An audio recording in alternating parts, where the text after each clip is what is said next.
What are you watching this on? A phone? A computer screen? A television? Every single one of them is powered by a silent, invisible force we take for granted every second of every day. The electric grid. It runs our world.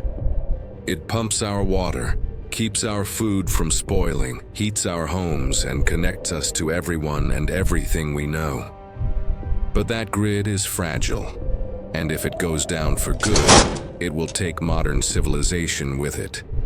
When the grid collapses, what happens to us? Some of the most chilling expert analyses presented to the US. Congress for worst-case scenarios like an EMP attack predict that 9 out of 10 people could be gone within a year. That horrifying figure isn't instantaneous. It represents a gradual collapse over months as the critical systems that sustain our lives break down one by one. The commission studying it found the consequences would be catastrophic, but it might not even take something as dramatic as an EMP. A sophisticated cyber attack, a once-in-a-century solar storm, or simple cascading failures could trigger a similar disaster. Remember, a single sagging power line hitting a tree in 2003 kicked off a blackout for 50 million people. The US Department of Energy itself has warned that our aging grid and soaring power demands are increasing the risk of major outages. This isn't about fear-mongering. It's about brutal arithmetic. When the systems that support 330 million people simply vanish, a grim equation takes over. This is your day-by-day timeline of what to expect, and the exact steps you need to take to join the 10% who survive. The moment the lights go out and stay out, a clock starts ticking. These first 72 hours are the most critical of your life. This is the golden window where the actions you take will decide your fate for the next 3 months. The first 24 hours will be defined by a strange, deceptive calm. Most people will assume it's just another blackout. They'll light a few candles, complain a bit, and wait for the power company to fix it. This is your first advantage. While they wait, you act. First thing, you need information. Use a hand crank or solar-powered radio to find out what's happening. Is it local? Regional? Is it nationwide? The silence on the airwaves will tell you everything you need to know. Next, water.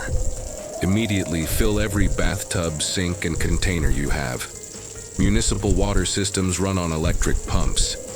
Some places with water towers might have pressure for a few hours, maybe a day, but it won't last. Private wells stop almost instantly. That water in your pipes is the last clean, pressurized water you might see for a very long time. Your goal is at least 1 gallon per person, per day. Then do a quick inventory. What food, medical supplies, lights, and security do you actually have? You need to know your starting point. Don't touch your emergency supplies yet. Eat the food in your refrigerator first, then your freezer. You've got about 24 to 48 hours before it all spoils. The most important thing you can do on day 1, stay home. The roads will become gridlocked parking lots, and stores will be stripped bare by panicked crowds. That chaos is a trap. Your home is your fortress. Secure it. Black out your windows with blankets or trash bags. From the outside, your house should look dark, empty, and not worth a second glance. By day 2, the mood changes. That initial patience turns into anxiety. The unprepared are starting to realize that no one is coming to help. This is when you'll see the first cracks in society's foundation. Your focus now is to secure your position. Get your supplies organized. You need to be able to find everything in total darkness. A simple tool like a manual can open or just became priceless. Have a family communication plan. Without phones or the internet, You need pre-arranged signals and meetup points with your immediate family or survival group. Start enforcing strict resource discipline.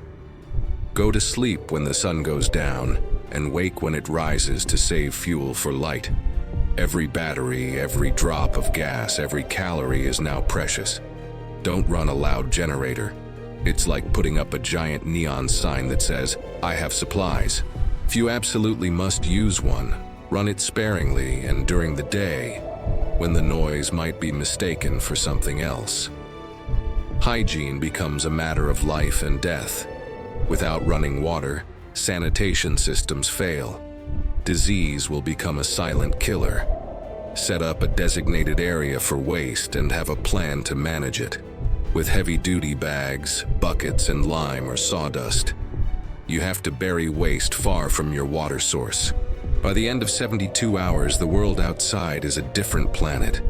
The unprepared are now hungry, thirsty, and getting desperate. The golden hours are gone. As the first week closes, the true nature of the collapse reveals itself. That thin veneer of civilization doesn't just crack, it shatters. This phase is all about endurance, staying invisible, and avoiding the explosion of violence. The supply chain is now completely broken. Gas stations are dry, pharmacies have been looted, grocery stores are empty skeletons. The masses who didn't prepare are facing a terrifying new reality. This is when the first wave of deaths begins, hitting the elderly, the chronically ill, and anyone who relies on powered medical devices. Your job is to become invisible. This is the gray man philosophy. You don't show off your preps. You don't broadcast your security. To the outside world, you want to look like just another victim, struggling like everyone else while you quietly hold your position. Reinforce your home. Barricade doors and windows you don't absolutely need. Create layers of defense. Your goal is to make your home a much harder target than your neighbors. This is also when you should solidify alliances with trusted neighbors. Mutual assistance group, where families work together on security watches and share resources, multiplies your strength. One person can't stay awake 24/7, but a small group can. This is the period that many preppers fear the most. The desperate have become the dangerous. 2 weeks without food or clean water will push ordinary people to do things they never thought were possible. Crime and violence will spike. This is when predatory groups start to form. At first, they'll be disorganized gangs of looters, targeting any home that looks like it might have something, probing for weakness. Your layered defenses and neighborhood watch are your best defense. Avoid contact at all costs. Don't engage unless your life depends on it. In a world without doctors or antibiotics, a simple cut can be a death sentence. During this time, you have to be ruthless with your supplies. Start rationing your long-term food. Calculate a specific calorie count per person. Enough to keep up your strength, but not a single calorie more. If you have a water source nearby, like a stream, you must have a way to purify it. Boiling works, but it uses precious fuel. A good gravity-fed water filter is a lifeline that doesn't need electricity. Remember, dehydration will kill you much faster than starvation. Your mental toughness will be pushed to its limit. The constant stress, the noises from outside, the isolation, it all wears you down. Stick to a routine, give everyone tasks. Keep your mind and body busy. This isn't just about surviving, it's about staying sane. By the end of week 3, the world has changed forever. The first wave of chaos has burned through the weakest and the most unprepared. Now, a new, more dangerous phase begins. This is the phase that gives the 90-day timeline its terrifying reputation.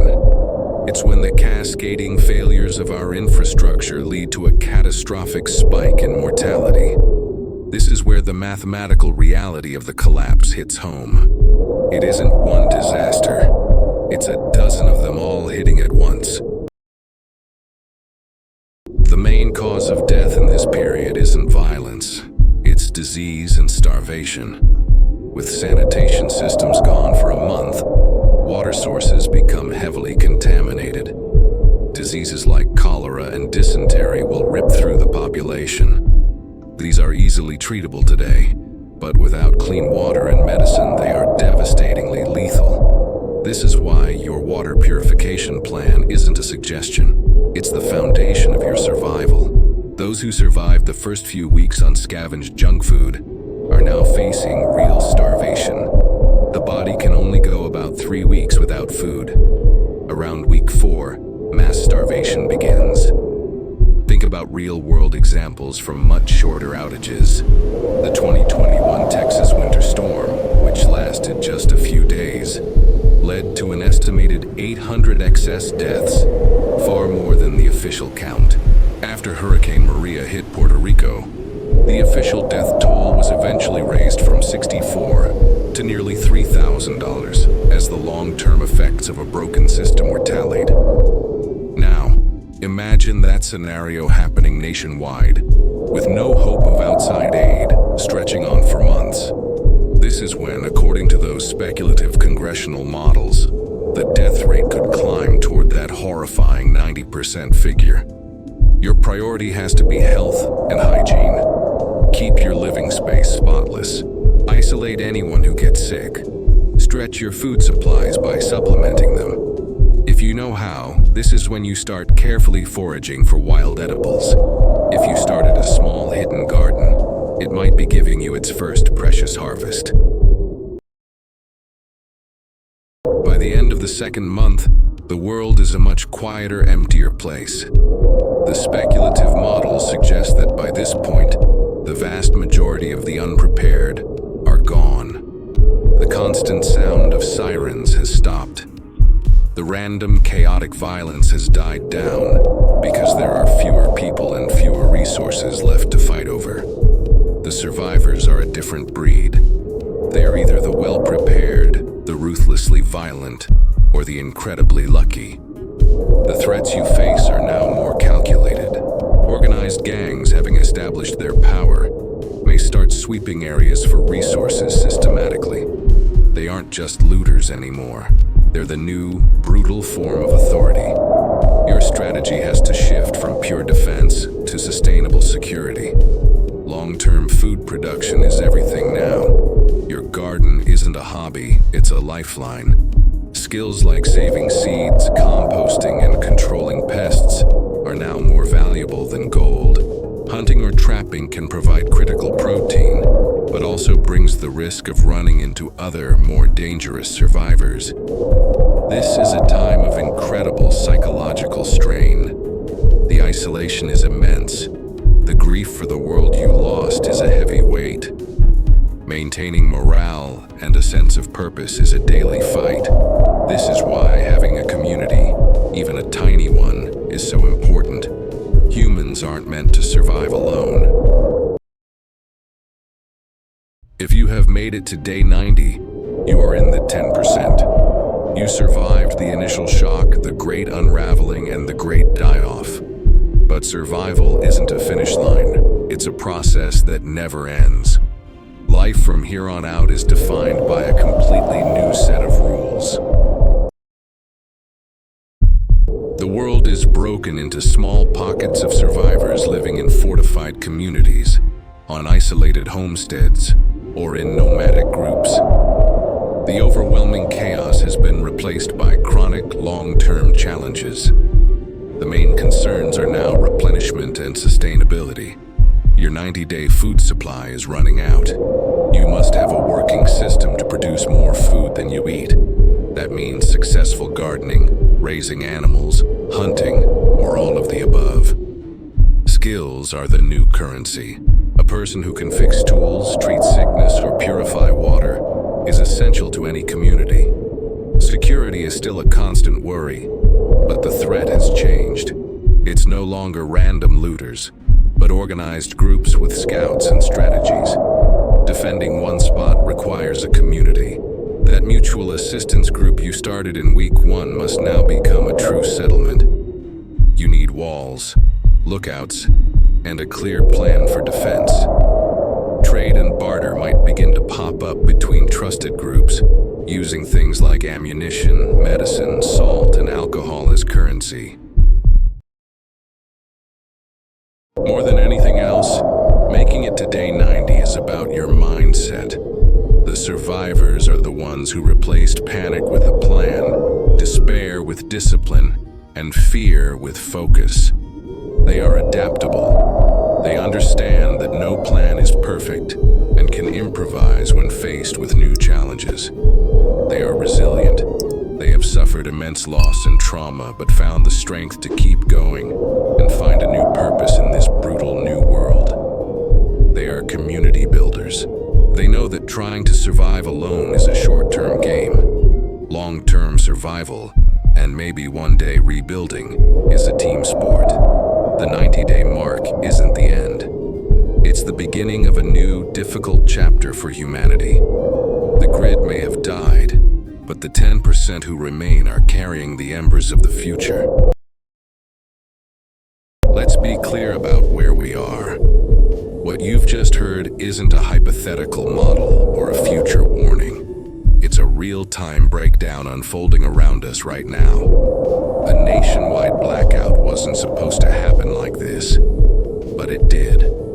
Not because of a single dramatic event, but because fragile systems failed under predictable stress. We've already seen grids collapse over less.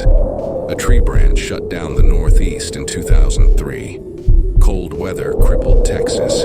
This time, the failure didn't stop at inconvenience. It cascaded. And now we're living with the consequences. The purpose of documenting this timeline isn't to spread fear. It's to establish clarity. From the first hours of water pressure loss to the long, quiet grind of food scarcity, every stage you've seen is something people are dealing with right now. Some are adapting. Others are reacting too late. The difference has nothing to do with strength or wealth. It comes down to who understood how systems fail and prepared for life without them before they were forced to. The grid has already shown us what it is: vulnerable, centralized, and unreliable under strain. What happens next depends on individuals, not institutions. Preparedness is no longer a future goal. It's an active requirement. What you do from this point forward matters. Stay calm, stay deliberate, and stay ready. If you found this timeline valuable, subscribe and hit the bell so you don't miss our next videos. We'll be doing deep dives on specific skills like off-grid water purification and long-term food storage. Remember, the time to prepare is now, not when the lights go out. Stay safe and stay ready.